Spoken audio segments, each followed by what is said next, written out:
Kung isa sa mga pinakamagagaling na power forwards na naglaro sa NBA lang ang usapan, ay tiyak nangunguna si Tim Duncan dyan, ang naging cornerstone ng legendary at historic franchise ng San Antonio Spurs. Si Big Fundamental ang nanguna sa team na ito upang manalo ng 5 kampyonato sa 3 magkakaibang dekada sa liga. Tagi-isang kampyonato noong 1999, 2003, 2005, 2007 at 2014. 5 rings nga ang naiuwi ni Duncan dahil na rin sa loyalty niya sa team na nag-draft sa kanya as the first pick noong 1997.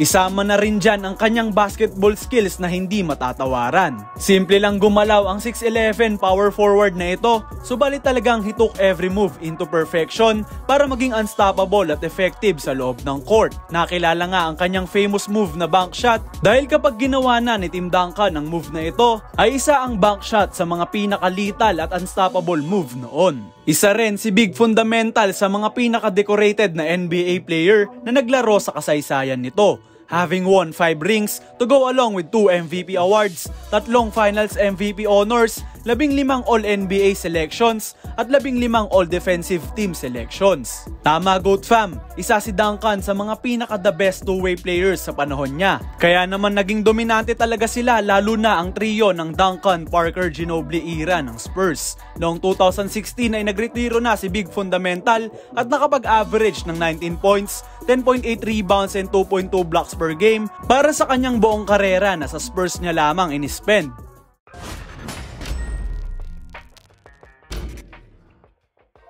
GOAT fam, please like and subscribe na sa GOAT's Descendants para sa ating regular uploads. Malapit na nga tayong mag 50k subscribers, kaya't samahan nyo ko sa aking journey in getting that milestone. Along with Tim Duncan, sa usapang greatest power forward sa NBA ay hindi mawawala si Dirk Nowitzki.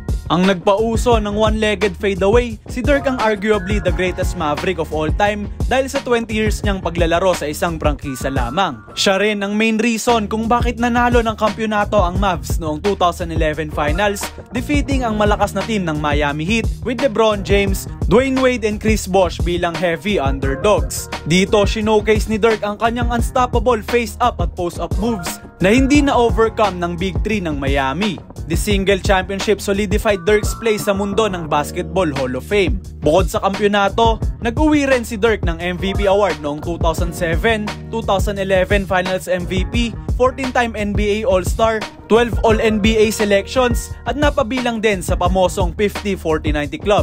Dirk's greatness spanned hindi lamang sa USA kundi hanggang sa Europa, paving the way para sa ibang Europeans upang ma-realize na kaya rin nilang maging successful sa NBA.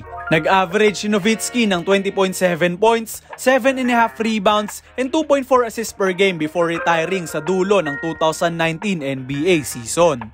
Kahit 29 years old pa lamang si Giannis Antetokounmpo at nasa 11th year pa lang sa NBA ay sinemento niya na ang kanyang sarili as one of the greatest power forward of all time. Coming from Greece as a lanky, skinny kid, pumasok si Giannis as a project player na nagsimula as a raw prospect pero may mataas na potential to be generational sa liga. He was a mere role player sa unang 2 taon niya sa liga, ngunit sa kanyang 3rd year ay biglang nagkaroon ng jump sa gameplay ni Giannis.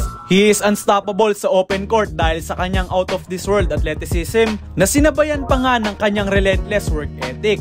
Umakyat si Greek Freak sa top ng NBA world sa loob lamang ng 5 taon.